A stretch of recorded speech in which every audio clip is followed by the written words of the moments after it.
Ang 5 tao ay nakatayo sa harap ng gate ng Demon Kingdom, medyo walang imik.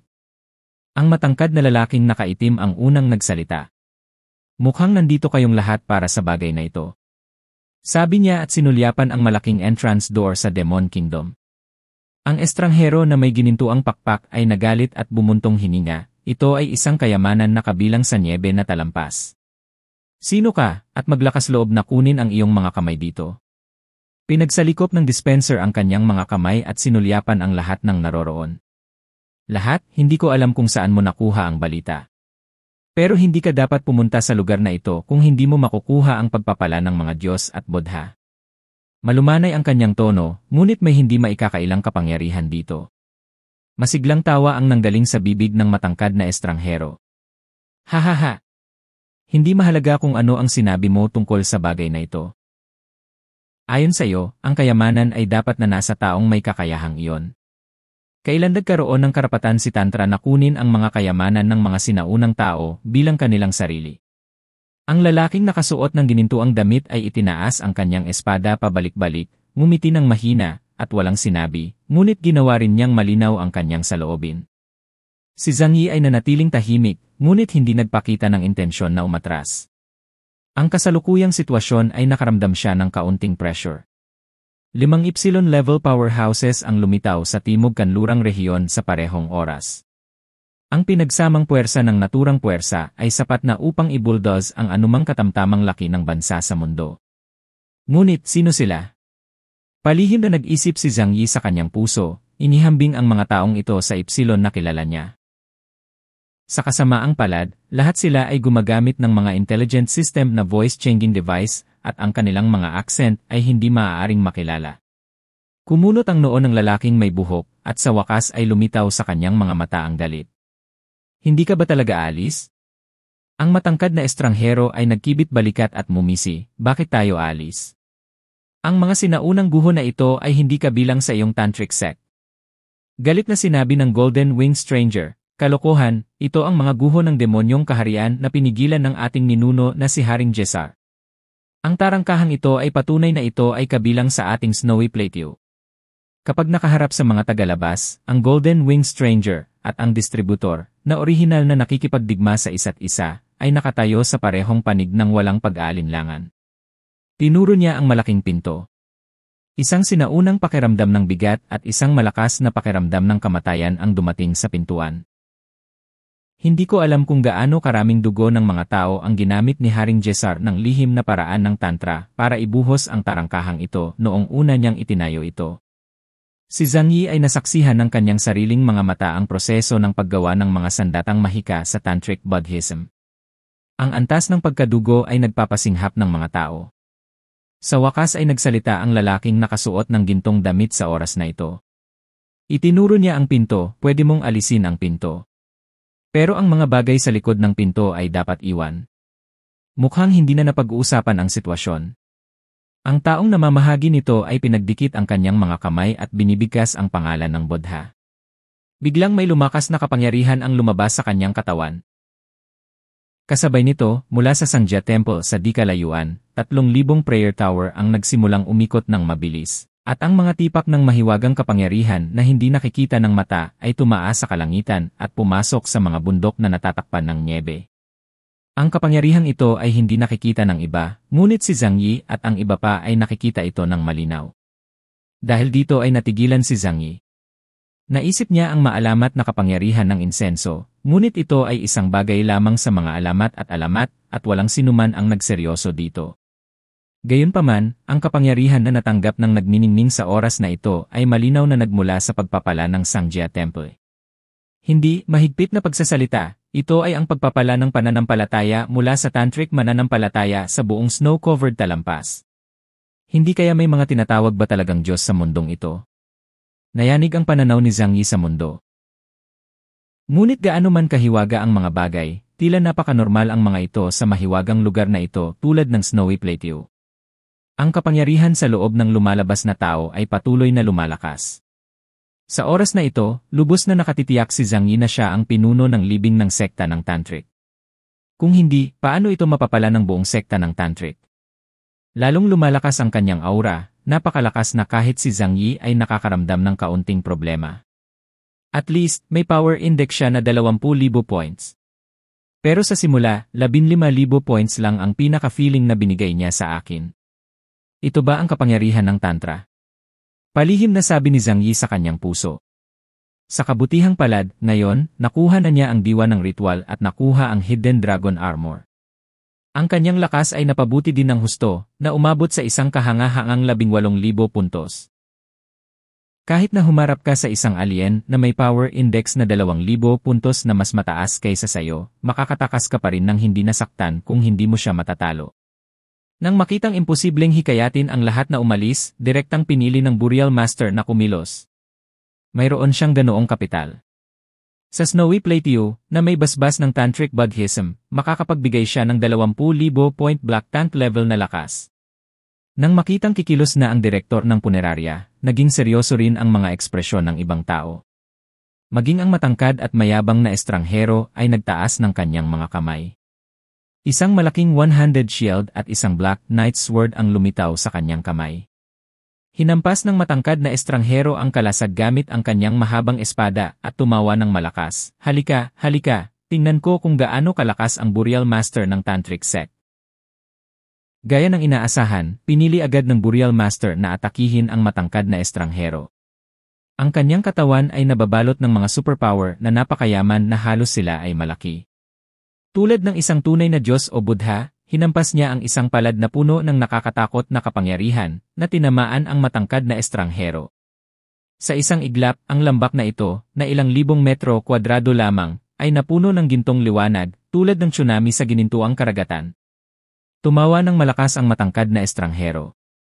Nahaharap sa pag-atake ng kapangyarihan ng Burial Master, na kasing taas ng karagatan, itinaas niya ang isang kamay na kalasad gamit ang kanyang kaliwang kamay.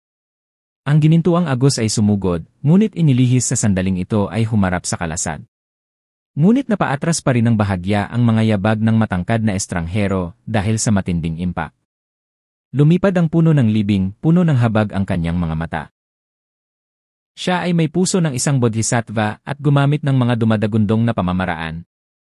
Ang pinaka-nakakatakot na bagay ay ang kanyang pag-atake, ay hindi lamang sa matangkad na estranghero, ngunit kay Zhang Yi at ang Golden Armor Stranger sa parehong oras.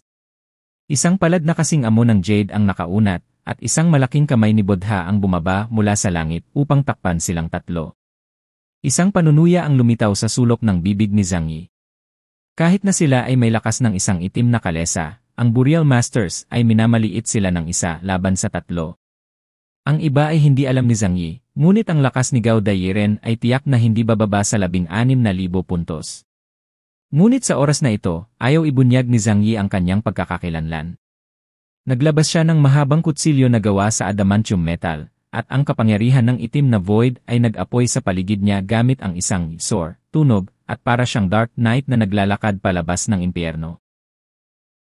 Hinampas ni Zhang Yi ang gintong alon sa kanyang harapan. Ang estranghero na nakabaluti na ginto sa kabilang panig ay itinaas din ang ginintuang banal na espada at sabay na hinarap ang kalaban. Sa ilalim ng magkasanib na pag-atake ng tatlong tao, ang palad ng Buddha ng Burial Master ay aktwal na nag-crack sa isang click na tunog. Bahagyang nagbago ang ekspresyon ng Burial Master. Hindi niya inaasahan na ganoon pala kalakas ang lakas ng tatlong taong ito. Nakita ito ng estranghero na may ginintuang pakpak sa hindi kalayuan, at pagkatapos ng kaunting pag-aalinlangan, tumayo pa rin siya sa tabi ng puno ng libing.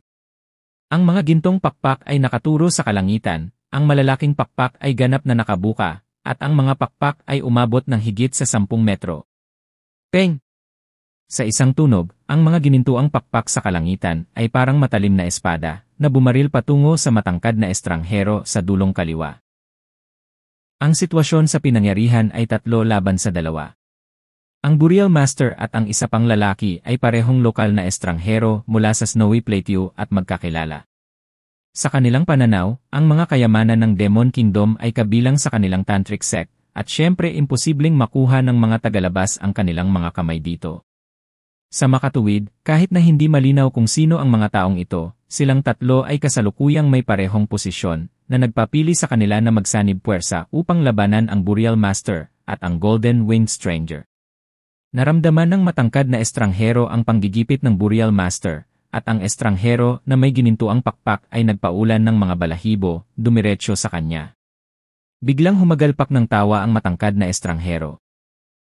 Ang kanyang katawan ay naging mas marilag at patayo, ang espada ng knight sa kanyang kanang kamay ay biglang sumambulat sa lilang apoy ng impyerno, at isang nakakatakot na itim na dyablo ang dahan-dahang tumigas sa kanyang likuran. Ang kapangyarihan ng 5 tao ay nagtagpo, at ang sitwasyon ay naging ganap na hindi makontrol. Kapag ang kapangyarihan ng sinuman ay wala sa kontrol, ang mga kahihinatnan ay hindi maisip. Kung ang kapangyarihang ito ay bumuhos sa oras na ito ay maihahambing sa isang maliit na kamatayan ng pag-ibig, at maaari pang sirain ang kalahati ng malaking lungsod ng Sara. Ngunit lahat ay nakasakay na sa isang tigre, at kung sino ang mauunang huminto ay magiging saksakan ng baha at tuluyang malubog ng lumalakas na kapangyarihan. Ang mga mata ni Zhang Yi ay malamig, at isang malaking itim na butas ang lumitaw sa kanyang likuran. Ang malawak na walang laman na kapangyarihan ay lumundag na parang tubig, na nagiging parang apoy na enerhiya sa paligid niya at bumubuhos sa intersection ng enerhiya. Sa paghaharap ng mga puwersa, ang balanse ay nagsimulang tumagilid patungo kay Zhang Yi at sa iba pa. Puff! Ang Burial Master ay biglang nagluwa ng malaking subo ng dugo. Pangunahing dinadala niya ang panggigipit ng 3 tao mula sa harapan, at ang Golden Winged Stranger ay maaari lamang siyang tulungan. Pero hindi niya akalain na ang lakas ng 3 taong nasa harapan niya ay higit pa sa inaasahan niya. Alam ni Zhang Yi sa kanyang puso na siya man ay isang matangkad na estranghero o isang golden armored na estranghero, siya ay sapat na malakas upang mapabilang sa pinakamahusay sa anumang bansa.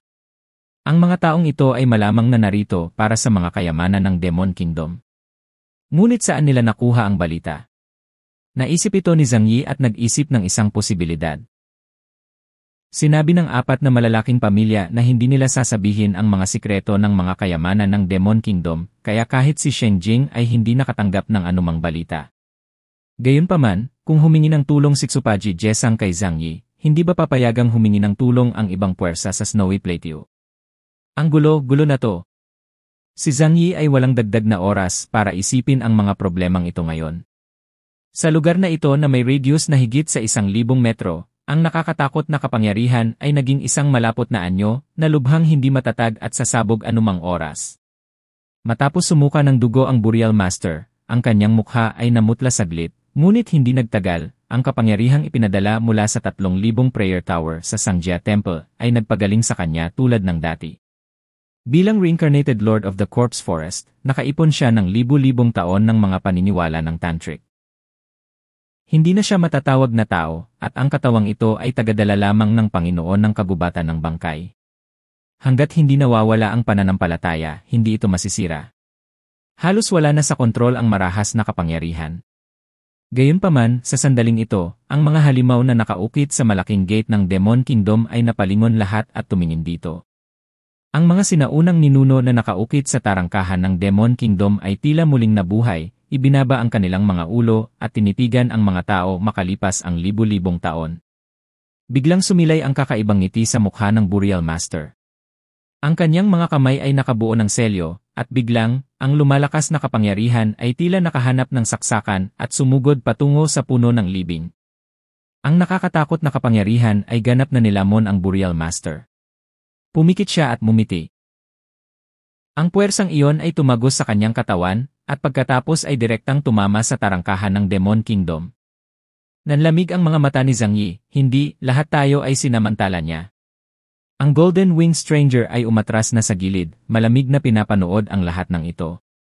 Sa oras na ito, nagkatinginan si Zhang Yi at ang iba pa. Hindi malinaw kung ano ang nangyayari.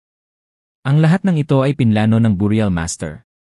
Gamitin ang kapangyarihan nilang lahat para sama-samang buksan ang pinto sa kahariang ito ng demonyo. Dahil sa kapangyarihan ng isang tao, imposibleng yumanig ang gate ng Demon Kingdom. Pinilit sila ng Burial Master at kinailangan nilang gamitin ang lahat ng kanilang lakas para tipunin ang kapangyarihan ng 5 nangungunang estranghero. Gaya ng inaasahan, gumalaw ang malaking pinto. Malakas na yumanig ang lupa at lumipad ang alikabok. Ang sunod-sunod na alon ng mababang tunog ay tila nagmumula sa loob ng pinto, parang isang halimaw na umuungal. May kung ano dyan. Naging seryoso rin ang ekspresyon ng matangkad na estranghero sa oras na ito at tumigil siya sa pagngiti. Ilang tao ang nagpanatili ng sapat na distansya at nakatitig sa pinto. Ngunit ang napakataas na pintong iyon ay dahan-dahang nagsimulang tumulo ng dugo mula sa siwang ng pinto.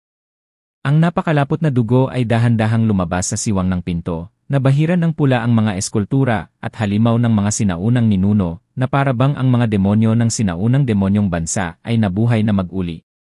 Nanlamig ang likod ni Zhang Yi at talagang naramdaman niya na lahat ng tao at ang mga halimaw sa itaas ay nakatingin sa kanya. Ang Burial Master ay umubo ng dugo. Ang suntok na ngayon lang ay nabasag ang kanyang katawan. Gayunpaman, sa pagpapala ng kapangyarihan ng Tantric Sect, ang kanyang katawan ay mabilis na nakabawi tulad ng dati. Sira-sira man ang damit niya, flawless pa rin ang katawan niya. Pinagsalikop niya ang kanyang mga kamay at yumuko sa lahat ng nakangiti. Salamat sa tulong mo. Walang bakas ng pagbukas ng tarangkahan ng Demon Kingdom, ngunit ang dugo ay naging makapal na ilog na nilulunod ang lahat. Hindi nag-atubili ang Golden-Winged Stranger, ikinapak ang kanyang mga pakpak at lumipad patungo sa bunganga ng balon kung saan siya nanggaling. Mula sa tarangkahan, ang mga pagsabog ng labis na masamang tawa ay lumabas na parabang ito ay isang pista at ito rin ay tila tawa ng isang masamang multo. Si Zhang Yi ay walang kamalay-malay na pinagpapawisan sa kanyang likod. Ang lahat ng ito ay masyadong kakaiba at siya, na naging maingat na, ay hindi gustong manatili ng matagal. Higit pa rito, umalis na ang lahat ng Golden-Winged Strangers, na nagpapahiwatig na hindi na sila maaaring manatili pa rito, kaya direktang binuksan ni Zhang Yi ang dimensional na pinto at mabilis na umalis sa lugar. Hindi nakalayo si Zhang Yi. Bago umalis, palihim siyang nag-iwan ng miniature camera sa loob, umaasang maobserbahan ang mga pagbabago rito upang maiwasan ang sinumang magnakaw ng manok. Pagkatapos niya, bahagyang nag-alinlangan ang matangkad na estranghero at ang estranghero na nakabaluti na ginto, ngunit naramdaman nila ang kakaiba sa likod ng tarangkahan at hindi nila piniling ipagpatuloy ang pakikipagsapalaran. Ang kanilang kasalukuyang pagkakakilanlan at katayuan ay masyadong mataas, at ang pagliligtas ng buhay ay dapat ang pinakamahalagang bagay. Sa huli, tanging ang may-ari ng libing ang naiwan na nakatayo sa ilog ng dugo. Nilingon niya ang pinto na tumutulo pa rin ng malagkit na dugo, huminga ng mahina, pinagdikit ang mga kamay at binibigkas ang pangalan ng Bodha. Umaagos pa rin ang dugo, walang bakas na bumukas ang pinto, at patuloy pa rin sa pagring ang mga panaghoy sa likod niya. Hanggang sa mapuno ng dugo ang buong lambak at bumuo ng malaking pool ng dugo ay hindi na ito umaagos palabas. Unti-unting bumalik sa kalmado ang lahat, ngunit ang malaking pinto ng Demon Kingdom ay naging madilim na pula mula sa asul-itim sa simula. Ibinaba ng may-ari ng libing ang kanyang mga kamay, tumalikod at umalis nang hindi man lang siya tinitingnan. Umalis ka na lang ng ganyan? Sumimangot si Zhang Yi, nakaramdam ng hinala sa kanyang puso. Hindi ba siya natatakot na may iba pang bumalik mamaya? O ito ba ay kahit na ang ibang tao ay lumusot, hindi nila mabubuksan ang pinto sa Demon Kingdom? Kailangan ba ang mga susi sa kamay ng apat na malalaking pamilya para mabuksan ang pinto sa Demon Kingdom? Napaisip si Zhang Yi.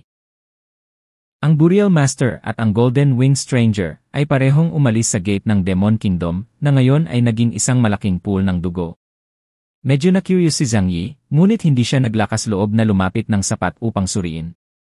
Tahimik niyang inisip na maaaring lumapit ang dalawa pang hindi kilalang Ipsilon. Kaya napabuntong hininga siya at tahimik na naghintay sa malayo. Bilang resulta, ang paghihintay ay tumagal ng isang buong oras. Naisip pa ni Zhang Yi na umalis na ang dalawang taong iyon. Ngunit sa wakas, nang malapit na siyang mawalan ng kontrol, nakita niya ang matangkad na dayuhan na nakasuot ng maitim na uniforme ng panlaban na bumalik sa tarangkahan ng Demon Kingdom. Ang matangkad na estranghero ay unang tumingkayad at maingat na sinuri ang pool ng dugo, saka umayos at dire-diretsong naglakad patungo sa pintuan. Tumawid siya sa malagkit na pool ng dugo at dahan-dahang lumapit sa pinto. Para sa kapakanan ng kaligtasan, hinawakan niya ang pananggalang nakalasag sa kanyang kaliwang kamay at ang espada ng kabalyero sa kanyang kanang kamay. Pagdating sa tarangkahan, maingat niyang sinubok ito, pagkatapos ay biglang itinaas ng mataas ang espada ng knight sa kanyang kamay, at sa kanilaslas ng isang espada ang malaking pinto. Boom! Ang kalangitan ay napuno ng itim na apoy, at ang nakakatakot na kapangyarihan ay nagparamdam kay Zhang Yi sa di kalayuan na nanginginig ang lupa. Ngunit hindi gumagalaw ang madilim na pulang pinto. Ang buong suntok ng White Chariot class na dayuhan ay nag-iwan lamang ng malalim na gasgas sa pinto, ngunit hindi ito nabasag. Ipinakikita nito kung gaano kalakas ang pintong ito na ginamit upang isara ang mga demonyong tao. Nang makita ito, ang matangkad na estranghero ay napaatras ng ilang hakbang, tila bumulong ng ilang salita, at saka umalis sa lugar. Siguradong hindi mas mababa sa kanya ang lakas ng taong ito. Pinag-isipan ito ni Zhang Yi ng mahabang panahon, ngunit hindi niya inaasahan na may ganoong master sa Huaxu Kingdom. Kung meron man talaga, hindi pa niya ito nakita. Ngunit ang kabilang partido ay sumuko at nagpatuloy sa pag-atake sa tarangkahan ng Demon Kingdom na nagpatunay na hindi niya ito mabubuksan ng mag-isa. Well, hindi rin kaya ni Zhang Yi at ng iba pa. Matagal na naghintay si Zhang Yi. Nais niyang makita kung ang estranghero na nakabaluti ay gagawa ng anumang susunod na hakbang. Tiyak na, hindi nagtagal, dumating din sa tarangkahan ang estranghero na nakasuot ng gintong baluti. Gayunpaman, iniunat niya lamang ang kanyang kamay at naramdaman ang mga marka ng espada na iniwan ng matangkad na estranghero, saka ngumiti at umiling, saka tumalikod at umalis ng walang pag-aalinlangan. Noon lang naunawaan ni Zhang Yi na kung gusto niyang pumasok sa Demon Kingdom, hindi sapat ang sarili niya. Ito ay isang napaka-espesyal na lugar na tila kayang sugpuin ang mga supernatural na kakayahan, at maging ang kapangyarihan ng kalawakan ni Zhang Yi ay hindi ito maaro. Pagkatapos, mayroon lamang isang paraan upang makapasok sa Demon Kingdom, at iyon ay ang pumasok kasama ang pamilyang Podge pagkatapos ng Chuan Zhao Dharma Assembly. Ngunit, sino ang mga lalaking ito? Isang madilim na ulap ang lumutang sa isip ni Zhang Yi. Ang 5 Ipsilon na tumitingin sa buong mundo ngayon ay isang napakarilag at nangungunang dayuhan na kaganapan. Ang huling pagkakataong nagtipon ang napakaraming Ipsilon ay sa Shenjing. Gayunpaman, halata na ang mga taong ito ay hindi matandang kakilala. Nang kumilos sila laban sa Burial Master at sa Golden Winged Stranger, lahat sila ay nagpakita ng matinding lakas. Kahit na sinasadya nilang itago ang kanilang mga kakayahan, hindi sila maaaring magreserba ng labis sa sitwasyong iyon. Isang bagay ang matitiyak ni Zhang Yi, si Zhang Yi ay hindi kailanman nakipag-ugnayan sa mga taong ito. Dahil ang mga katangian ng kakayahan ng dayuhan ay lubos na halata at hindi madaling maitago. Masyadong komplikado ang sitwasyon dito. Mukhang matagal nang alam ng Burial Master ng Sangjia Temple na darating tayo. Sinadya niyang ayusin ang sitwasyon dito at ginamit ang mga kamay namin para buksan ang selyo ng tarangkahan ng Demon Kingdom. Kasali ba dito ang pamilya Podge? Isang lamig ang bumungad sa mga mata ni Zhang Yi. Nagkaroon pa siya ng ilang hinala na siya, at ang iba pang mahiwagang Ipsilon ay dinaya ng Southwest Region. Sa ibabaw, nagkunwari silang nag-aaway, ngunit sa katunayan, ginamit nila ito bilang isang dahilan upang maakit ang maraming mga master na dumating. Ngunit hindi nagtagal, tinanggihan ni Zhang Yi ang ideyang ito sa kanyang isipan. Kung monolithic ang Southwest Region, magkakaroon sila ng sapat na kakayahang mag-imbita ng mga estranghero mula sa lahat ng rehiyon ng Huaxu Kingdom na pumunta at tumulong. Pagkatapos ng lahat, sa isang nagkakaisang rehiyon, at kasama si Ipsilon, na may basbas ng kapangyarihan ng Tantric at maaaring umabot sa 20,000 puntos ng antas ng itim na kalesa, ang namamahala. Walang sinuman ang mangahas na mag-alala tungkol sa kanilang mga kayamanan ng demonyo. Hindi na kailangang magpaikot-ikot para kumilos. Kinapa ni Zhang Yi ang kanyang kilay.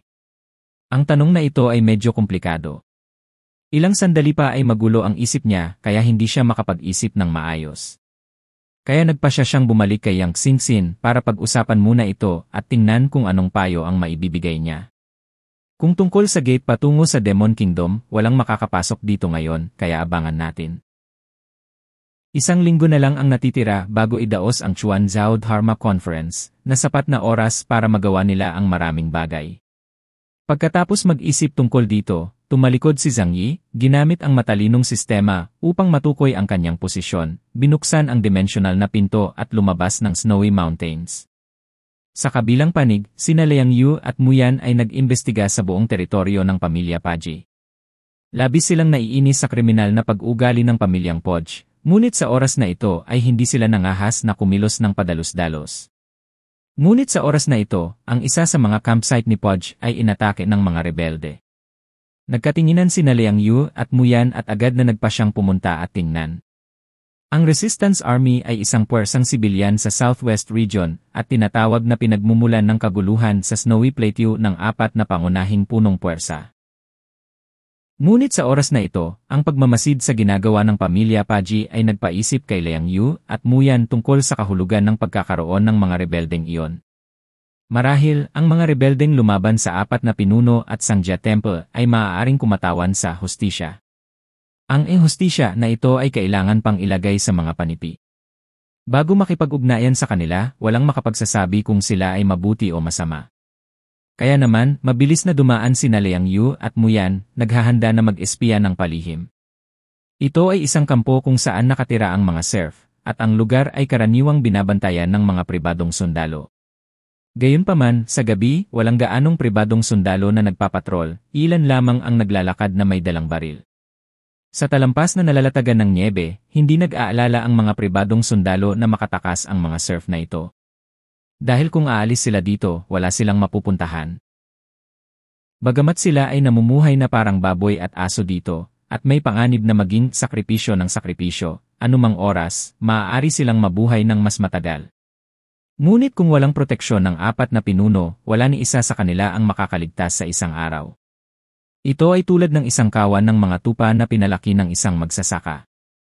Ang may-ari ay paminsan-minsan ay pumapatay ng ilang tupa, ngunit karamihan sa mga tupa ay nabubuhay pa.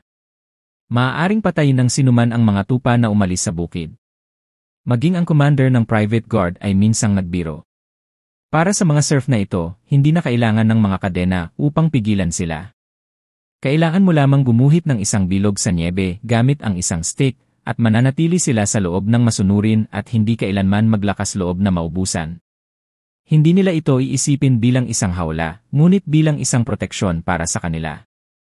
Ngunit ang pinaka-nakakabigo na bagay ay na, sa isang kahulugan, ito ay totoo. Ang surf camp ni Podge. Ang apoy ay sumisikat sa langit, at sa malawak na gabi, ang mahinang asul na liwanag ay nagniningning na parang will-o'-the-wisps sa labas ng kampo. Ay! Isang malakas na alulong ng lobo ang tumunog, at ang alulong ng alpha wolf ay naging dahilan upang mapaungol ang grupo ng mga lobo. Isang babaeng may mahabang tirintas at mahabang latigo ang sumakay sa isang malaking puting lobo at sumugod sa kampo. Sa likuran niya ay daan-daang ligaw na lobo ang gumagala sa manyebe na talampas. Mayroong higit sa 30 makapangyarihang mandirigma sa likod ng lobo. Sila ang mga puwersa ng paglaban sa Snowy Plateau na hindi sumusunod sa Sangjia Temple at sa apat na pangunahing pamilya. Ang pag-atake ng paglaban ay partikular na biglaan, at ang kapangyarihan ng apat na pangunahing pamilya ay napakatatag. Ang hukbo ng paglaban ay napakahirap na mabuhay sa mga karaniwang araw. Karaniwan, sinusubukan ng apat na pangunahing pamilya ang kanilang makakaya upang tugisin ang mga rebelde, at ang mga rebelde ay maaari lamang lumaban sa pakikidigmang gerilya laban sa kalat-kalat na puwersa ng pamilya. Ngunit ngayong gabi, pinili nilang atakihin ang pamilya Podge. Ang biglaang pag-atake ng mga rebelde ay naging dahilan upang ang mga pribadong sundalo ng pamilya Podge ay hindi handa at nahuli sila ng walang bantay. Di nagtagal, ang isang malaking lugar ng kampo ay nag-apoy ng apoy, at ang apoy ay tumaas sa kalangitan. Ang mga surf ay natakot at tumakbo palabas, sumisigaw tulad ng mga tupa sa kawalan ng pag-asa o nagsiksikan. Ikinaway ng nangungunang babae ang mahabang latigo sa kanyang kamay at madaling nasira ang isang bahay. Nang walang anumang paghinto, giniba niya ang nakapalibot na mga pader, at pagkatapos ay sumigaw sa lahat. Umalis ka na dito! Libre mo! Kayo ay walang sinumang alipin, pabayaan na ang mga rasyon ng mga pinuno. Nanginginig ang mga surf, ngunit nang marinig nila ang simple at malinaw na mga salitang ito ng pampatibay loob, nagliwanag ang mga mata ng maraming tao. Hindi ba sila alipin? Ang kanilang pagkain at ang kanilang bahay. Hindi sila ipinanganak na alipin. Bago matapos ang mundo, lahat sila ay may magandang kinabukasan. Ito ang halos mapuksa na blizzard na sumira sa kanilang mga tahanan at nag-alis sa kanila ng kanilang mga kwalifikasyon upang maging tao. Sa panahon ngayon, hayop na lang sila ng mga pinuno. Magtrabaho para sa kanila, bigyan sila ng libangan, at maging kanilang pagkain. Maya-maya, may mga nag-aalinlangan at tumayo. Ang mga pader sa paligid ay giniba na ng mga rebelde, at maaari na silang umalis dito. Ngunit saan tayo pupunta pagkatapos umalis dito? Lahat ng pagkain ay kinumpiska ng mga pribadong sundalo ng pinuno. Kung aalis sila dito, malapit na silang mamatay sa lamig at gutom. Muling umalinggaw sa aking pandinig ang mga boses. Bumaba sa mga demonyong ito na kumakain ng mga tao nang hindi niluluwa ang kanilang mga buto. Atin ang pagkain at gayon din ang bahay.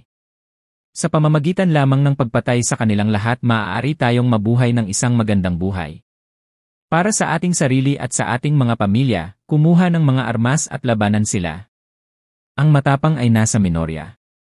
Ngunit palaging may matapang na tao.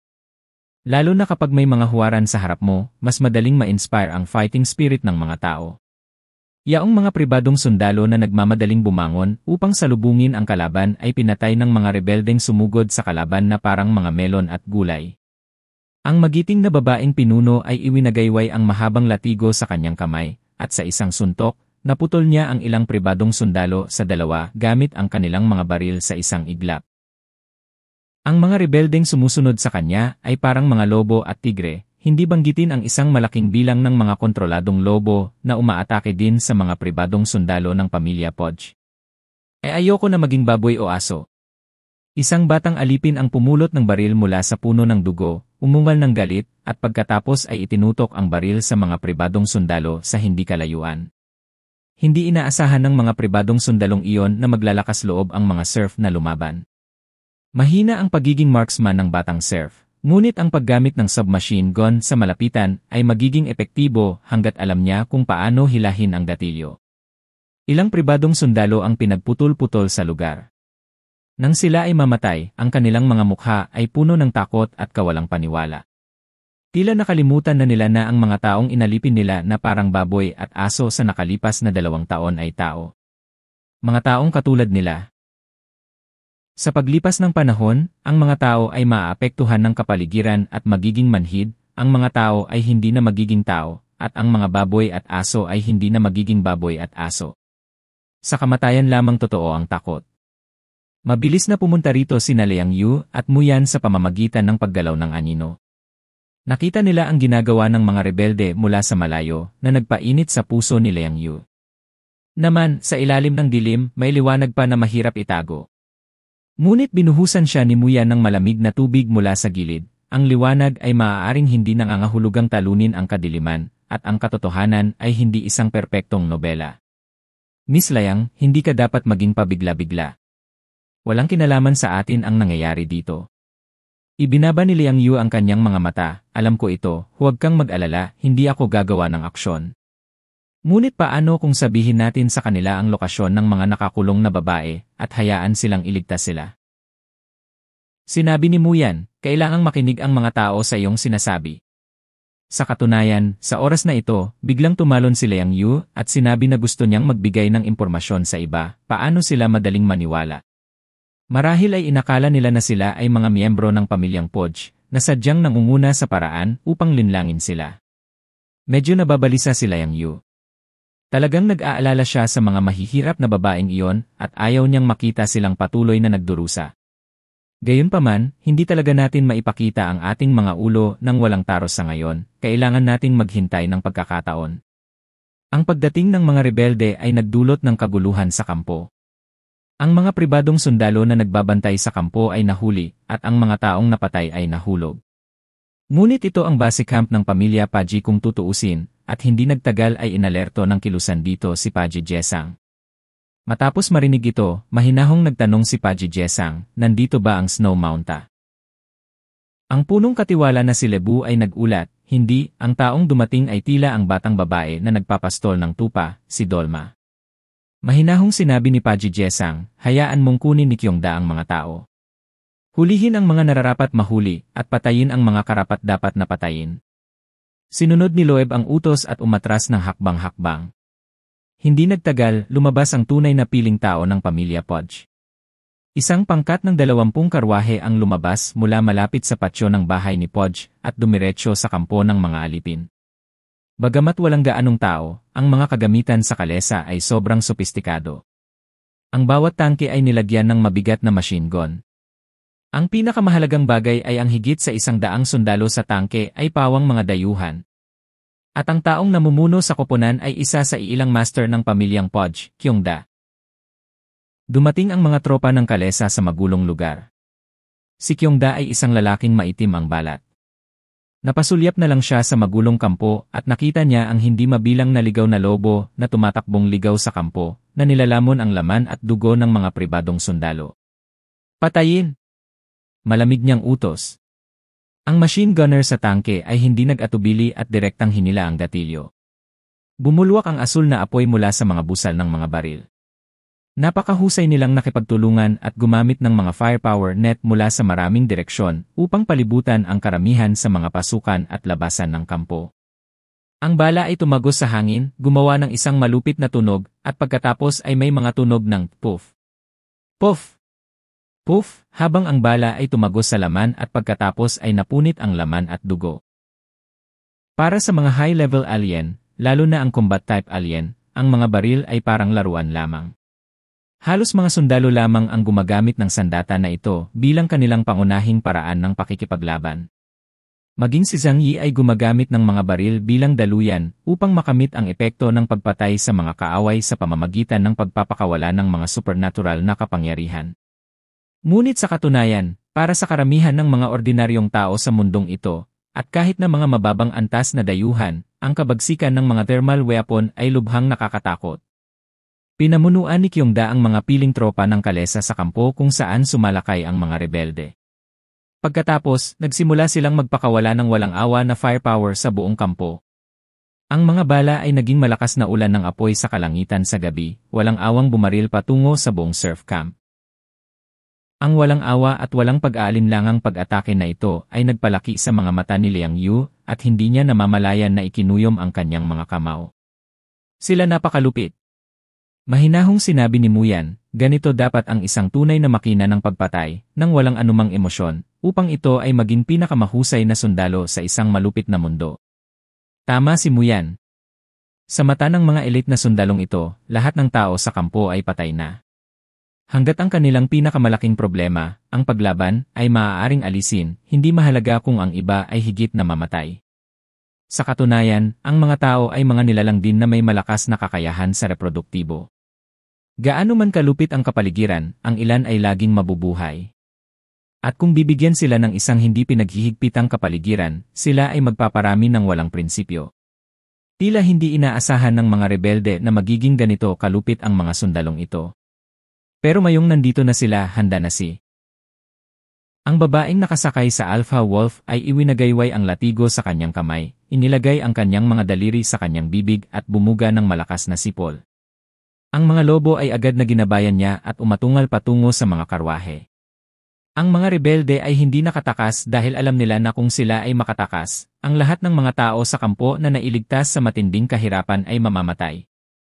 Tumakas ka. Tumakbo ka sa timog, dali. May magdadala sa iyo sa lupain ng kalayaan. Sigaw ng mga rebeldeng mandirigma sa mga kilabot na surf. Karamihan sa mga surf ay natakot, ibinaon ang kanilang mga ulo ng malalim sa kanilang mga jacket na may cotton padded, tinatakpan ang kanilang mga tainga, at hindi nangangahas na makinig sa kanilang mga sigaw. Tila hanggat wala silang nakikita at naririnig, lilipas din ang lahat ng ito. Maaari pa rin silang magbigay ng trabaho para sa pinuno araw-araw at mamuhay ng mapagkumbaba.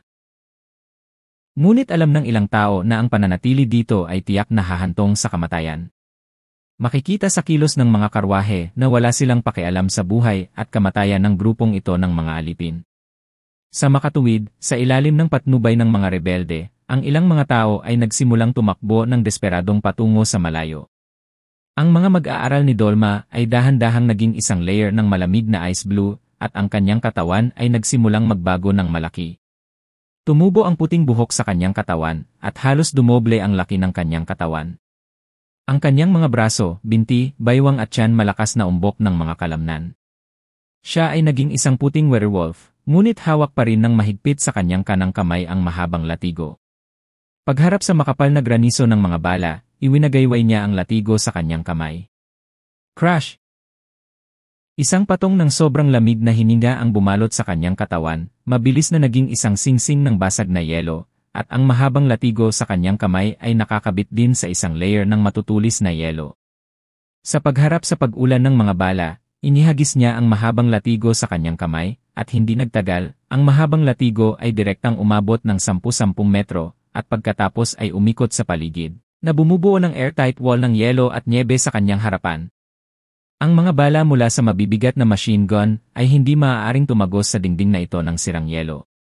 Ang pinuno ng mga sundalo, si Kyongda, ay nakaupo sa karwahe na may tubo sa kanyang bibig, nakapikit ang kanyang mga mata at nakatingin sa dagat ng apoy sa labas.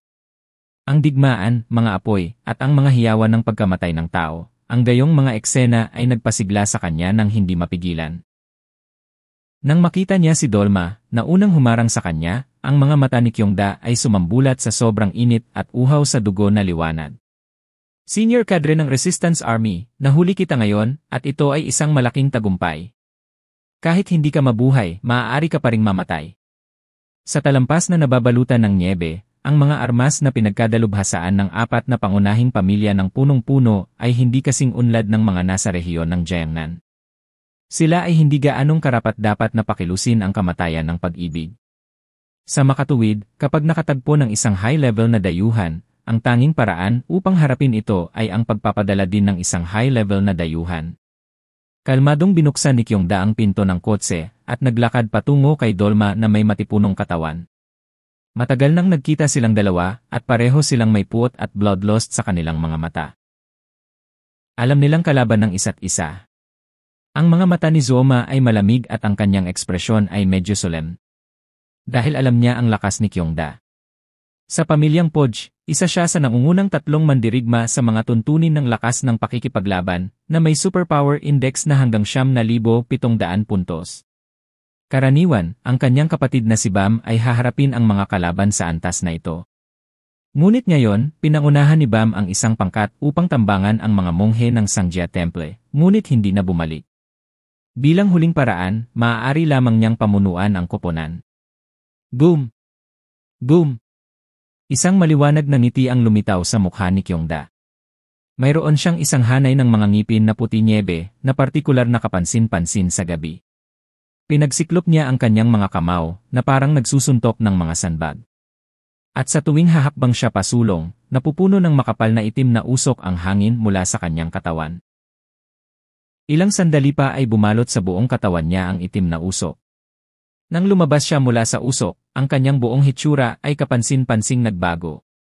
Lumaki siya sa halos 5 metro ang taas, na may itim na parang metal na balat sa buong katawan, ngunit mayroon siyang maapoy na pulang buhok at isang pares ng malalaking mata na may nakataas na kilay.